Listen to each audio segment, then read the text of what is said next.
Né? Você já escutou o termo destocar brejo? Sim, demais. Sou da Eu, roça. eu sou também. E era o serviço mais pesado que existia. Para plantar arroz. Para plantar arroz. Porque arroz não se plantava em local alto naquela época. Não. Então a gente destocava brejo. Você pegava aquele brejo, fazia primeiro aqueles regos para poder secar, drenar isso. E depois a gente ia lá, roçava, queimava e depois a gente destocava, pegava umas enxadas pequenas, porque só podia ser com enxada pequena, e aí você cortava um terrão duro e ia com o olho da enxada quebrar aquilo. Era a tecnologia que nós tínhamos. Sabe como que os Estados Unidos fez sua primeira riqueza? Derrubando as florestas do meio oeste americano, queimando, fazer cinza, ensacava para vender para a Inglaterra, fazer dinheiro. Tanto é que o símbolo da colonização americana é o machado. Ronald Reagan gostava de rachar lenha. Então, morei lá muitos anos em diferentes locais, todo mundo tem um machado, ele gosta do machado, gosta da lenha, que é um traço cultural, histórico deles. Então, a primeira patente americana foi um processo de purificação da cinza, que chama potty ash. Pote é vaso, cinza de vaso. Sim. Potty ash, que deu origem ao elemento químico que chama potássio, que é o maior desafio da agricultura brasileira hoje. O Brasil importa 95% do potássio que ele precisa para cultivar nossas terras. Da Rússia? Porque houve um problema muito grande. Rússia, Ucrânia, Canadá e mais Marrocos. Sim. E o potássio, ele é extraído do subsolo? Ele é extraído do subsolo, mas é um processo complicado que chama solution mining. É uma mina dissolvida. Não é igual a uma mina de calcário, por exemplo. Você pega a rocha, moe e tal. Tá. Certo? Porque ele ocorre lá no fundo, junto com a alita. A alita é o cloreto de sódio. Então, é cloreto de sódio e cloreto de potássio. Então, você injeta a água sob pressão, faz uma salmoura, bombeia ela para a superfície e separa cloreto de sódio e cloreto de potássio. Cloreto de potássio é o fertilizante. E nós no Brasil temos esses elementos na nossa terra? Muito pouco, quase nada. Eu fui, quando eu saí da UFLA, eu fui para a Vale, fui trabalhar na área de tecnologia de fertilizantes. Aí só voltando, assim, como que essa história é assim, a minha primeira pesquisa foi... Delfim Neto era o ministro da Economia e o Brasil tinha um problema sério chamado balanço de pagamento. Que é assim, ele gastava mais, que tinha que comprar comida, gastava mais do que ele exportava. Então, o fiel da balança... A conta não fechava. A conta não fechava. E ele gastava muito com fertilizante. E o Brasil precisava de fertilizante, porque a nossa agricultura começa na mineração, porque ela tem alta dependência de fósforo e potássio, que você tem que minerar para gerar isso. Sim. E o Brasil não tinha potássio. Mas tem rocha. O senhor falou várias vezes sobre o Brasil tinha que importar comida. Isso não faz parte da nossa realidade hoje, mas... Não, hoje nós somos grandes exportadores. Exportadores. Hoje a gente produz mais do que precisa. Isso. Só o leite em pó da Argentina. 50%. Só o leite em pó da Argentina. Leite em pó da Argentina, que é uma polêmica.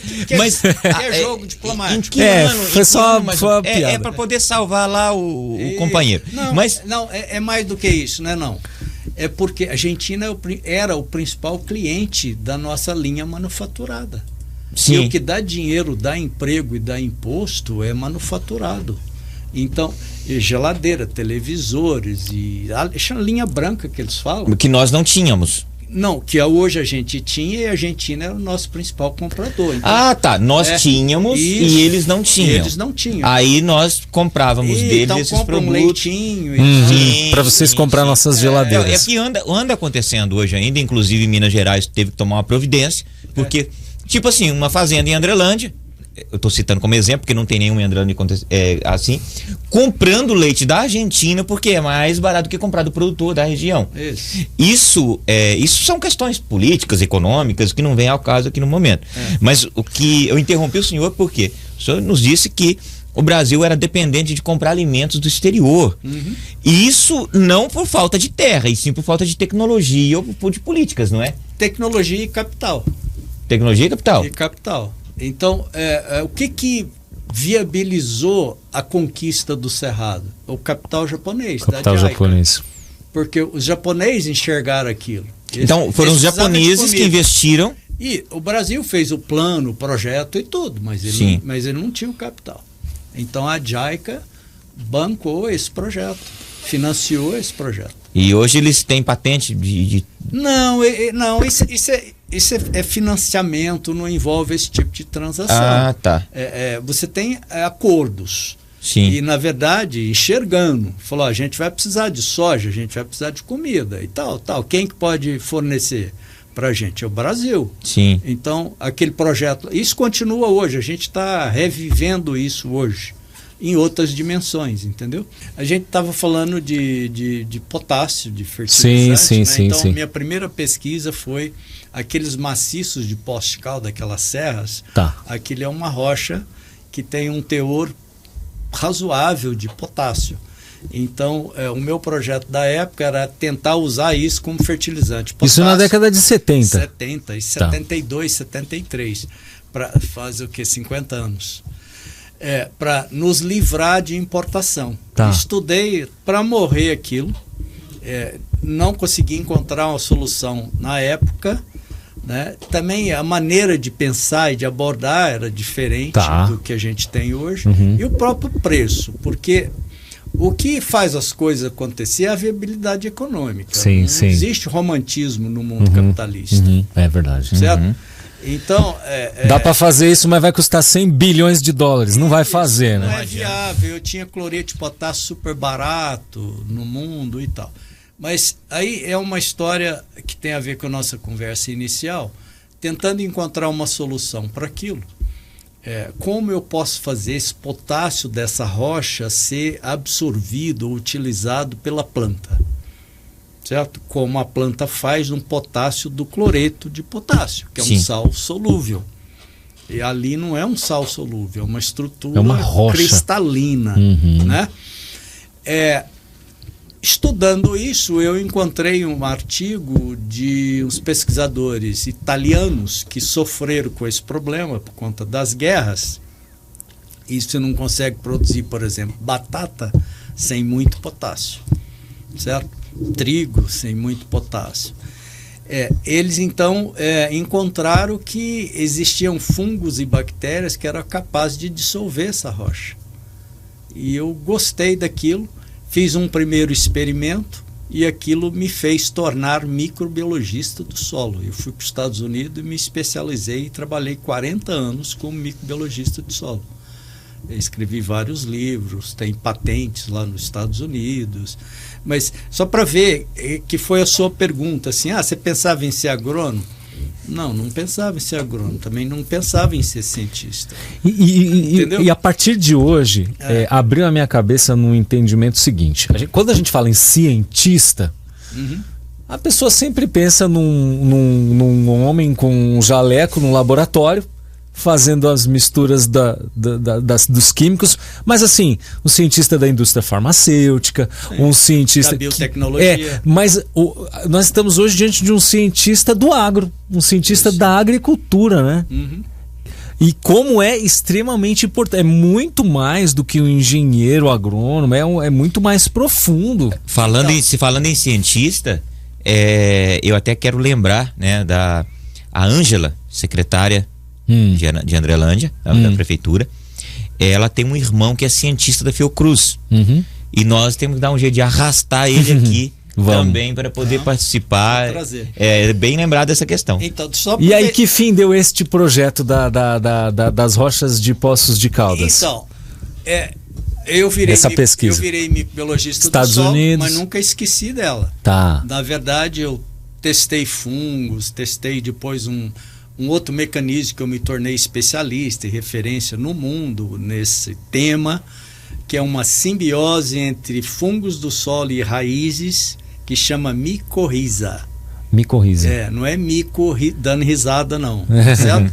Mico é fungo, risa, raiz. Tá, micorriza. Eu tornei especialista nisso.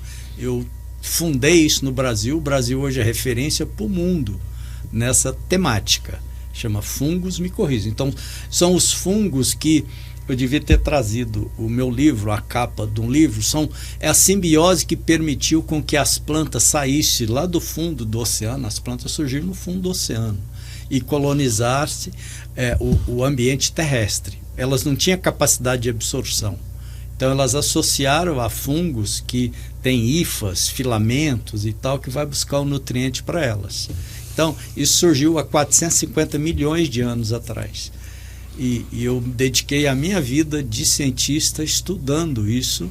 Hoje isso é utilizado. Eu tenho inclusive um produto comercial patenteado nos Estados Unidos, comercializado em vários países do mundo, que chama Myconate, certo? Ele foi descoberto baseado no fato de que uma planta com falta de fósforo, ela sintetiza e manda um sinal para atrair esse parceiro, para ajudá-la em situação de crise de falta de fósforo. Certo? Que coisa incrível. Então, esse hoje está na linha de bioinsumo, que é a nova revolução que a gente está vivendo. Que está sendo desenvolvido nesse momento. Isso. Mas o que aconteceu então com o potássio? Essa rocha ficou lá, certo? Aí o tempo evoluiu. Hoje é possível você moer essa rocha em nível nanométrico, que é micropartículas. Aí ela fica mais reativa, ela é usada hoje sem nenhum tratamento, certo? Ela não tem a eficácia do cloreto de potássio, mas ela é uma fonte de potássio e é comercializada. Isso foi meu primeiro emprego de carteira assinada, uma empresa chama Mineração Corimbaba, que está lá em pé, funcionando e tal, né? Mas a história é essa. Tem a ver com índio. A melhor e maior reserva de potássio, silvinita, que é o minério do cloreto de potássio, é numa terra indígena na Amazonas, que tem 40 anos que o Brasil vem pelejando explorar isso, e agora está conseguindo. Uma empresa chama Potássio Brasil, vai explorar então essa reserva lá da Amazônia. É um processo super complexo. A extração, você gera um rejeito, que é uma salmoura. A gente tem uma mina que era da Vale em Sergipe. Sim. Certo? Então você tira essa salmoura, aí você tira o cloreto de potássio, o resto da salmoura ela tem que ser bombeada para o oceano, é 400 quilômetros. Tem um aqueduto para levar a salmoura para o oceano. E ela não causa dano no oceano? No oceano não, lá já é salgado. Ah, tá. Essa salmoura, ela não pode ser lançada ali no solo, né? Pode ser lançada no oceano, tudo bem. No oceano, tudo bem, lá já é salgado. Então. Só que distante. Só que distante, custa e etc. Né? Aí, assim, roda gira, fui para a Vale. A Vale tinha esse compromisso de ajudar o Brasil a resolver o problema de fósforo e potássio, que são minerados. Né? Então ela produzia 85% da matéria-prima dos fertilizantes que o Brasil produz. Sim. Que é muito pouquinho, tá? Mas ela produzia. Mas o negócio era ruim, não dava lucro, ela queria sair. Então ela teve um projeto na Argentina que ia quase abastecer o Brasil de cloreto de potássio, chamado Rio Colorado. Esse projeto foi concebido por uma tonelada de potássio de $180. Aí houve uma ameaça da crise de 2008 que ia faltar potássio no mundo. Nações Unidas, governos, organizações mobilizaram e aumentaram a produção de fertilizante. Aí teve superprodução. 180 caiu para 80.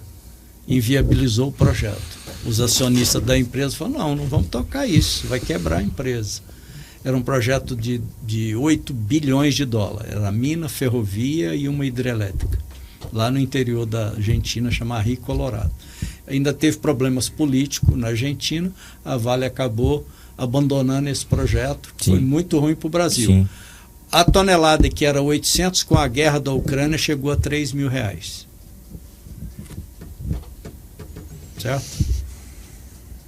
Hoje reequilibrou, mas está muito caro ainda. Deve estar 1.200 por aí, essa faixa. A tonelada de cloreto de potássio. Nós estamos tendo as explicações científicas por tudo que a gente discute aqui nos últimos 3 anos. Pois é.